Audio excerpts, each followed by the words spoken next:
नमस्कार दर्शकों, आप सभी का बहुत बहुत स्वागत है DHP न्यूज़ चैनल में। आज है तारीख 19 अगस्त 2024, दिन सोमवार। आप सभी को भाई बहन के रिश्ते के पवित्र पर्व रक्षाबंधन की हार्दिक बधाई एवं शुभकामनाएं। हिमाचल प्रदेश के आज के मुख्य समाचार आपको बताएंगे। यदि आपने अभी तक चैनल को सब्सक्राइब नहीं किया है तो कृपया नीचे सब्सक्राइब के बटन पर क्लिक करके चैनल को सब्सक्राइब ज़रूर कीजिए, जिससे आप तक प्रदेश की बड़ी खबरें रोज़ाना पहुँच सके। चलिए जानते हैं आज के मुख्य समाचार। रक्षाबंधन पर इतनी देर तक रहेगा भद्रा का साया, जानिए राखी बांधने का मुहूर्त। आज देश भर में रक्षाबंधन का त्यौहार मनाया जाएगा। रक्षाबंधन भाई बहन के अटूट रिश्ते और प्रेम का उत्सव है। इस दिन बहनें भाई के माथे पर टीका और हाथ में रक्षा सूत्र बांधकर उनकी मंगल कामना करती हैं। बदले में भाई अपनी बहन को रक्षा का वचन देते हैं। लेकिन इस बार राखी पर अमंगल रूपी भद्रा की छाया भी रहने वाली है, जिसके चलते भाई को रक्षा सूत्र बांधने की शुभ घड़ी को लेकर लोगों के मन में बहुत से सवाल होंगे। आइए आपको बताते हैं। रक्षाबंधन पर भद्रा काल 19 अगस्त की रात 2:21 से दोपहर 1:30 तक रहने वाला है।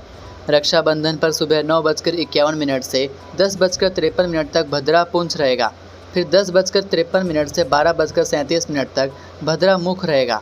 दोपहर 1:30 से भद्रा काल समाप्त हो जाएगा। हालांकि इस भद्रा काल का रक्षाबंधन पर कोई प्रभाव नहीं पड़ेगा। दरअसल चंद्रमा के मकर राशि में होने के कारण भद्रा का निवास पाताल लोक में रहेगा, इसलिए धरती पर होने वाले शुभ कार्य बाधित नहीं होंगे। अतः रक्षाबंधन पर आप किसी भी समय भाई को राखी बांध सकती हैं। इस बार रक्षाबंधन पर भाई को राखी बांधने के 2 शुभ मुहूर्त रहेंगे। पहला मुहूर्त अपराह्न काल में और दूसरा मुहूर्त सायंकाल में रहेगा। आप इनमें से किसी भी शुभ मुहूर्त में भाई की कलाई पर राखी बांध सकती हैं। रक्षाबंधन पर राखी बांधने का पहला शुभ मुहूर्त दोपहर 1:46 से शाम 4:19 तक रहेगा, यानी राखी बांधने के लिए पूरे 2 घंटे 33 मिनट का समय मिलेगा। इसके अलावा आप शाम के समय प्रदोष काल में भी भाई की कलाई पर राखी बांध सकती हैं। इस दिन शाम 6:56 से रात 9:07 तक प्रदोष काल रहेगा। सिरमौर के आंज भोज में एक बार फिर बारिश ने मचाई तबाही, घरों में घुसा पानी। सिरमौर जिला के आंज भोज क्षेत्र के तहत टोरू डांडा आंज में रविवार को मूसलाधार बारिश ने फिर तबाही मचाई। यहां बारिश से रतुआ खड्ड में फिर से बाढ़ आ गई। बाढ़ का पानी खड्ड के आसपास कई घरों में घुस गया। प्राप्त जानकारी के अनुसार इस दौरान बाढ़ का पानी स्थानीय लोगों की गौशाला और घर के बर्तन बहा ले गया। स्थानीय निवासी और वार्ड सदस्य संदीप चौहान ने लोगों को घर से बाहर निकलने में मदद की। हालांकि बाढ़ से कोई जानी नुकसान नहीं हुआ, मगर घरों में रखा काफ़ी सामान बह गया और बड़ी मात्रा में सामान खराब हो गया। आपको बताते चलें कि पिछले दिनों इसी खड्ड में आई बाढ़ में बह जाने से 48 वर्षीय अमान सिंह की मौत हो गई थी। यह दूसरी बार है जब रेतुआ खड्ड में बाढ़ आई और भारी नुकसान हुआ। शिमला में झमाझम बारिश, इस दिन तक प्रदेश में खराब रहेगा मौसम। हिमाचल प्रदेश में 19 से 21 अगस्त के बीच भारी बारिश का येलो अलर्ट जारी किया गया है। मौसम विज्ञान केंद्र शिमला के मुताबिक इस दौरान मैदानी इलाकों, निचले पहाड़ी और मध्य पहाड़ी जिलों में बिजली गिरने के साथ गरज के साथ बारिश होने की संभावना है। उधर रविवार सुबह शिमला में धूप खिली रही। दोपहर 2 बजे के बाद अचानक तेज बारिश शुरू हो गई। मौसम विज्ञान केंद्र शिमला के रविवार को जारी बुलेटिन के अनुसार पिछले 24 घंटों में राज्य के कई इलाकों में हल्की से मध्यम बारिश हुई। रविवार को जिला शिमला के खदराला में 26.6 मिलीमीटर बारिश के साथ सबसे अधिक बारिश वाला स्थान रहा, जबकि कांगड़ा जिला के घमरूर में 24 मिलीमीटर बारिश दर्ज की गई। इसके अलावा कसौली, शिमला, कुफरी, नाहन, नारकंडा, बंगाणा, मंडी, धर्मपुर, पच्छाद, शिमला, बजोरा, नगरोटा सूरियाँ, जोगिंदरनगर, चंबा, धर्मशाला, हमीरपुर और बरठी शामिल हैं। कुकुमसेरी में सबसे कम न्यूनतम तापमान 9.8 डिग्री सेल्सियस दर्ज किया गया, जबकि पिछले दिन धौलाकुआं में सबसे अधिकतम तापमान 34.9 डिग्री सेल्सियस रहा। इंसानों की लापरवाही के सामने हारी मां की ममता, मादा भालू के नन्हे शावक के साथ मौत। हाल ही में मध्य प्रदेश के ग्वालियर जू से टाइगर लवर्स के लिए एक सुखद खबर आई थी। वहां एक मादा बाघिन ने 3 शावकों को जन्म दिया था। वहीं हिमाचल प्रदेश की पर्यटन स्थली डलहौजी से दिल पसीज देने वाली सूचना है। यहाँ एक मादा भालू ने ममता का सजीव उदाहरण पेश किया, लेकिन वो ममता मानवीय गलती की भेंट चढ़ गई। साथ ही आज़ादी के दिन बच्चे के साथ दुनिया से आज़ाद हो गई। खुद की जान गंवाकर इंसानों को भी सूचित किया कि ट्रांसफार्मर से उनके जीवन को भी खतरा हो सकता है। एक नन्हा भालू अपनी मां के साथ मस्ती में चल रहा था। इसी दौरान वो अचानक ही हाई वोल्टेज वाले बिजली के ट्रांसफार्मर पर चढ़ गया। खंभे पर चढ़ते ही वो करंट की चपेट में आ गया। बच्चे को तड़पता देख मादा भालू भी खुद को नहीं रोक पाई। तनिक भी यह नहीं सोचा कि ऊपर चढ़ने में उसके जीवन को भी खतरा हो सकता है। बच्चे को बचाने के चक्कर में मादा भालू भी करंट की चपेट में आ गई। इससे दोनों की मौत हो गई।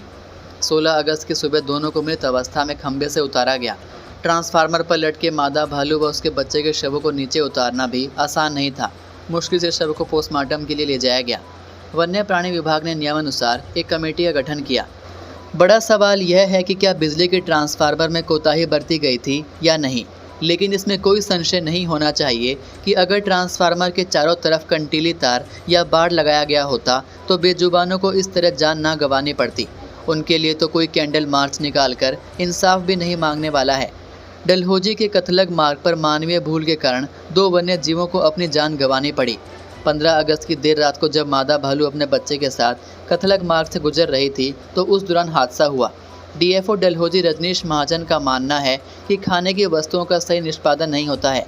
इसी वजह से जंगली जानवर शहरों व इंसानी बस्तियों की तरफ रुख करते हैं। प्रशिक्षु डॉक्टरों की सुरक्षा को लेकर उठे सवाल, चौथी मंजिल तक कैसे पहुंचा युवक। पश्चिम बंगाल में प्रशिक्षु डॉक्टर से दरिंदगी का मामला सामने आने के बाद देश भर में डॉक्टर अपनी सुरक्षा को लेकर प्रदर्शन कर रहे हैं। तो वहीं आईजीएमसी के लक्कड़ बाजार स्थित गर्ल्स हॉस्टल में युवक के दाखिल होने के मामले ने प्रशिक्षु डॉक्टर की सुरक्षा को लेकर कई सवाल खड़े कर दिए हैं। अहम बात यह है कि हॉस्टल परिसर के चारों ओर सुरक्षा दीवार होने और सुरक्षा कर्मियों की तैनाती के बावजूद युवक परिसर में कैसे दाखिल हुआ, इसको लेकर पुलिस जांच कर रही है। हॉस्टल में पीजी और यूजी की 200 छात्राएं रह रही हैं। उधर मेडिकल कॉलेज प्रबंधन के मुताबिक परीक्षाएं होने के कारण ज़्यादातर छात्राएं हॉस्टल के कमरों में पढ़ रही थी, तो वहीं सुरक्षाकर्मी भी ड्यूटी पर मुस्तैद थे। यहां वर्तमान में 2 सुरक्षाकर्मियों की ड्यूटी रहती है। इसके साथ ही परिसर में सभी स्थानों पर लाइट की भी उचित व्यवस्था की गई है। इसके बावजूद युवक परिसर में दाखिल होने के बाद चौथी मंजिल तक कैसे पहुँच गया, इसे लेकर प्रबंधन के अलावा पुलिस भी सिर्फ कयास ही लगा रही है। पुलिस सूत्रों के मुताबिक अभी तक की जांच से मामला प्रेम प्रसंग से जुड़ा हो सकता है। प्रतीत हो रहा है कि उपरोक्त भवन के पिछले हिस्से में कुछ सीढ़ियां हैं, जिनके माध्यम से युवक चौथी मंजिल तक पहुंचा होगा। इसके अलावा आसपास के भवनों में लगे सीसीटीवी फुटेज को खंगालने पर युवक के परिसर में पहुंचने की गुत्थी सुलझाने की कोशिश की जा रही है। प्रारंभिक जांच में पता चला है कि युवक यहां आने से पहले अपने 2 दोस्तों से भी मिला था। इसके बाद वह स्कैंडल पॉइंट होता हुआ लक्कड़ बाजार पहुंचा था। बादल फटने के 3 दिन बाद रामपुर तकलेज सड़क बहाल, सेब से लदे वाहन दौड़े। उप तहसील तकलेज के डमराली में 16 अगस्त की रात को बादल फटने से बाधित रामपुर तकलेज सड़क को यातायात के लिए बहाल कर दिया गया। सड़क बहाल होते ही सेब से लदे वाहनों और पथ परिवहन निगम की बस सेवा शुरू होने से हजारों लोगों सहित बागवानों ने राहत की सांस ली है। रविवार को उपायुक्त शिमला अनुपम कश्यप और एसपी संजीव गांधी सड़क बहाल होने के बाद तकलेज में निरीक्षण करने पहुंचे। यहाँ पर बागवानों के सेब से लदे ट्रक और पिकअप आदि वाहन फंसे हुए थे। सड़क बहाल होते ही आवाजाही शुरू हो पाई। उपायुक्त ने लोक निर्माण विभाग को निर्देश दिए हैं कि डमराली तक पहुंचने वाले मार्ग की बहाली के कार्य में तीव्रता लाई जाए। इसके अलावा स्थानीय पंचायत को भी प्रभावित हुए रास्तों का एस्टीमेट बनाने के निर्देश दिए हैं। 4 लेन पर सेब से भरा ट्रक पलटा, चालक की मौत, 1 घायल। किरतपुर नैरचौक 4 लेन पर गरामोड़ा टोल प्लाजा के पास सेब से भरा ट्रक पलट गया। हादसे में उत्तर प्रदेश निवासी ट्रक चालक की मौत हो गई, जबकि ट्रक में सवार उसका चचेरा भाई घायल हो गया।